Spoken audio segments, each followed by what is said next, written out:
स्वागत करती हूँ आप सभी का मेरे channel quick learning with ease पे। आई होप आप सभी बहुत अच्छे होंगे। एंड जैसा कि हम लोगों ने साथ साथ केवीएस इंटरव्यू की प्रिपरेशन को कंप्लीट किया, होप सो मैं आपकी हेल्प कर पाई। इसी तरीके से आज हम एक नई जर्नी की स्टार्ट करने जा रहे हैं यहाँ से, जो कि है DSSB-PRT। सो DSSB-PRT में जो आपका 100 मार्क्स की टीचिंग मेथडोलॉजी आती है, उसकी क्लासेस आपको मेरे चैनल पे डेली अब मिलती रहा करेंगी, तो आप ज्वाइन कर सकते हैं अगर आप फ्री प्रिपरेशन करना चाहते हैं DSSB-PRT के सेकेंड पेपर के लिए। ओके, एंड मैं टॉपिक वाइज आपको यहाँ पे क्लासेस दूंगी एंड जो नोट्स हैं वो मैं आपको PDF अपने टेलीग्राम चैनल पे प्रोवाइड कर दूंगी। सो आपको क्लास वाइज नोट्स भी मिलते हुए चलेंगे एंड प्रिपरेशन आप अपनी अच्छे से करते रहिए, ठीक है। देखिए एग्जाम बहुत ज़्यादा लंबा है ना, डिटेल्ड सिलेबस है, तो अच्छे से ही प्रिपरेशन हमको करनी होगी। टॉपिक वाइज अभी हम पे टाइम भी है तो हम कर सकते हैं। और मैंने कोशिश की है कि जो NIOS के इंपॉर्टेंट पॉइंट्स हैं या NIOS से रिलेटेड जो भी इंपॉर्टेंट बातें हैं वो मैं अपने नोट्स के अंदर ज़रूर इंक्लूड करूँ, ठीक है। सो स्टार्ट करते हैं वीडियो को। देखिए आज मैंने जो टॉपिक लिया है वो लिया एजुकेशनल स्कीम्स, ठीक है। तो अभी हम स्टार्टिंग करेंगे एजुकेशनल स्कीम्स, एजुकेशनल कमीशंस, ठीक है, इन सारी चीज़ों से, क्योंकि हम हेरिडिटी, इन्वायरमेंट, ग्रोथ, ये सब क्या है काफ़ी बार पढ़ चुके हैं, तो वहाँ से थोड़ा बोरिंग हो जाता है, इसलिए मैंने यहाँ से शुरू किया है। मैं आपको वो भी चीज़ें बाद में करवाऊंगी, ठीक है। तो टॉपिक वाइज ही हम चलेंगे। स्टार्ट करते हैं आज की वीडियो को। तो अगर आप DSSB-PRT की प्रिपरेशन कर रहे हैं, सुपर टेट की प्रिपरेशन कर रहे हैं, तो आप इन वीडियोज़ को देख सकते हैं। बाकी ये जो टॉपिक हैं ये आपके B.Ed में या फिर कह सकते हैं कोई भी टीचिंग एग्जाम अगर आप दे रहे हैं ना, वहाँ पे भी ये इंपॉर्टेंट रहेंगे। स्टार्ट करते हैं। सबसे पहले आज जो हमारी स्कीम है वो है ऑपरेशन ब्लैक बोर्ड, ठीक है। तो ऑपरेशन ब्लैक बोर्ड, जिसको हम शॉर्ट फॉर्म में बोलते हैं OBB, ओके। तो ऑपरेशन ब्लैक बोर्ड क्या था? देखिए जो राष्ट्रीय शिक्षा नीति थी जो कि 1986 वाली थी, एक आई थी 1968 में जो कि हमारी पहली नेशनल एजुकेशन पॉलिसी थी, एंड जो सेकंड है वो आई थी हमारी 1986 में। तो उसमें क्या है, जो प्राथमिक शिक्षा है उसको आवश्यक माना गया, और विद्यालय में जो भी बच्चों की शिक्षा के बीच जो अवरोधन हो रहा है, जो समस्या आ रही है, उसको कम करने के लिए और जो शैक्षणिक वातावरण है उसको अच्छा बनाने के लिए, शिक्षा की गुणवत्ता में सुधार लाने के लिए बल दिया गया, ठीक है। तो 1986 में इन सारी चीज़ों पे फोकस किया गया कि जो भी बच्चों की शिक्षा के दौरान जो भी अवरोधन आ रहे हैं, ठीक है, जो शैक्षणिक विद्यालय को अच्छा बनाने के लिए चीज़ें चाहिए, ठीक है, जो शिक्षा की क्वालिटी को सुधार सके, उन चीज़ों पे फोकस किया गया। और फोकस करने के बाद 1987 में इस ऑपरेशन ब्लैक बोर्ड को लाया गया, ठीक है। अब ये क्या है, ऑपरेशन ब्लैक बोर्ड क्या है? एक केंद्र सरकार द्वारा चलाई गई योजना है। इसके ऑब्जेक्टिव क्या क्या है? तो ऑब्जेक्टिव ये है कि विद्यालयों में ज़रूरी सामान को प्रदान करना और प्राथमिक विद्यालयों की हालत में सुधार करना। तो देखिए जो प्राथमिक विद्यालय हैं उनकी हालत में सुधार करना मतलब प्रॉपर कमरे नहीं हैं, ठीक है, तो वो कमरे बनवाना, बरामदा नहीं है वो बनवाना, सब चीज़ों की एक बेसिक नीड्स मतलब पानी पीने की सुविधा, चौक, डस्टर, इन सारी चीज़ों की सुविधाएं प्रदान करना इसका उद्देश्य रहा था। प्राथमिक शिक्षा की गुणवत्ता में सुधार करना, वह प्राथमिक शिक्षा की परिणात्मकता में सुधार करना, ठीक है। तो वही की जो प्राथमिक शिक्षा है उसकी क्वालिटी ऑफ एजुकेशन इंक्रीज करना और जो इवेल्युएशन है वो भी इंक्रीज करना।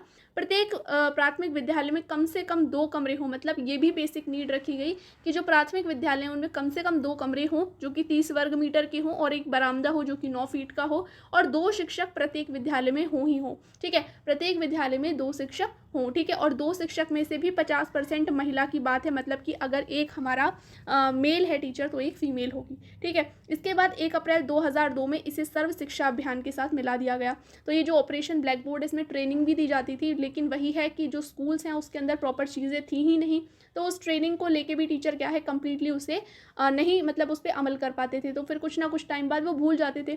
तो ये पूरा सक्सेसफुल नहीं रहा, तो इसे बाद में 1 अप्रैल 2002 में क्या है, सर्व शिक्षा अभियान के साथ मिला दिया गया। नेक्स्ट अब हम देखते हैं, नेक्स्ट है हमारी सर्व शिक्षा अभियान, ठीक है। तो सर्व शिक्षा अभियान क्या है? सर्व शिक्षा अभियान हमारा आता है 2000 में, ठीक है, मतलब 2000 में इस पॉलिसी को लागू किया जाता है।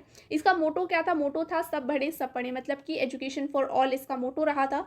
ये प्रारंभिक शिक्षा के सार्वभौमिकरण के लिए सरकार द्वारा चलाया गया कार्यक्रम है, ठीक है। तो प्रारंभिक शिक्षा मतलब प्राइमरी एजुकेशन के यूनिवर्सलाइजेशन के लिए ये चलाया गया एक प्रोग्राम था। इस कार्यक्रम में मुख्यतः 6 से 14 वर्ष की आयु के बच्चों पर ध्यान केंद्रित किया गया, मतलब ये कहा गया कि जो 6 से 14 वर्ष के बच्चे हैं उनको क्या है, एजुकेशन मिलनी ही चाहिए, ठीक है। यह कार्यक्रम केंद्र सरकार, राज्य सरकार और स्थानीय सरकार के बीच साझेदारी पर आधारित है, मतलब ये पार्टनरशिप में था, जो हमारी स्थानीय सरकार है, राज्य सरकार है और केंद्र सरकार है। इसके बाद इसमें यह भी कहा गया कि 2007 तक क्या है, प्राथमिक शिक्षा की 5 वर्षीय स्कूली शिक्षा हो, मतलब कि 2000 में आया और कहा गया कि 2007 तक क्या है, बच्चों की 5 वर्षीय जो हमारी प्राथमिक शिक्षा है वो होनी चाहिए, और 2010 तक 8 साल की स्कूली शिक्षा बच्चों के पास होनी चाहिए। इसकी ये बात यहाँ पे की गई थी। इसके बाद नेक्स्ट अब हम देख लेते हैं राष्ट्रीय माध्यमिक शिक्षा अभियान। देखिए यहाँ से क्वेश्चन क्या आते हैं, क्वेश्चन मतलब या तो वर्ष से पूछे जाते हैं कि ये जो स्कीम है ये पर्टिकुलर किस वर्ष में आई थी, ठीक है। इसके उद्देश्य पूछे जाते हैं, इनसे क्वेश्चन बनता है कि उद्देश्य क्या क्या थे, तो ये आपको याद रखना है। मोटो से क्वेश्चन आ जाता है,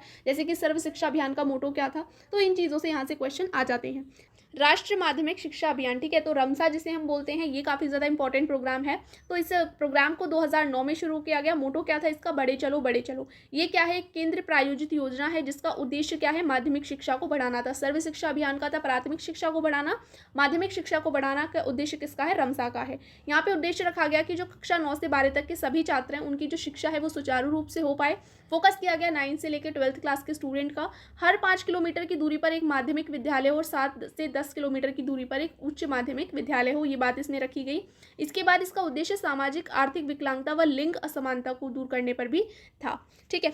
नेक्स्ट अब हम देख लेते हैं मिड डे मील, ठीक है। मिड डे मील स्कीम हमारी क्या थी, तो मिड डे मील स्कीम जो थी वो भारत सरकार ने 15 अगस्त 1995 को प्राथमिक शिक्षा के लिए पोषण संबंधी सहायता का राष्ट्र कार्यक्रम शुरू किया। तो इसको मिड डे मील स्कीम को 1995 में 15 अगस्त 1995 को शुरू किया गया था।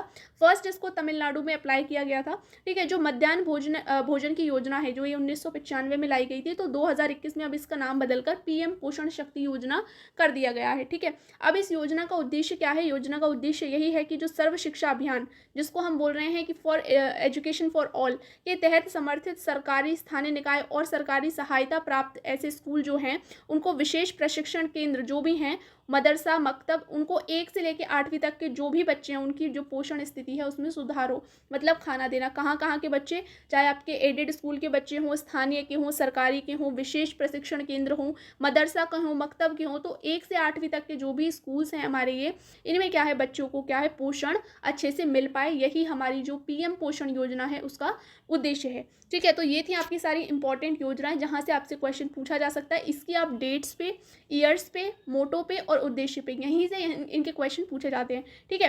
तो अब हम नेक्स्ट, अब हमारी कौन सी होंगी अगली क्लास में स्कीम्स, वो होंगी नेशनल लिटरेसी मिशन, पढ़े भारत बड़े भारत, साक्षर भारत मिशन, और नेक्स्ट है हमारी डीपीईबी मतलब डिस्ट्रिक्ट प्राइमरी एजुकेशन। ये चारों इंपॉर्टेंट हैं, ये हम करेंगे नेक्स्ट क्लास में, मतलब कल की क्लास में।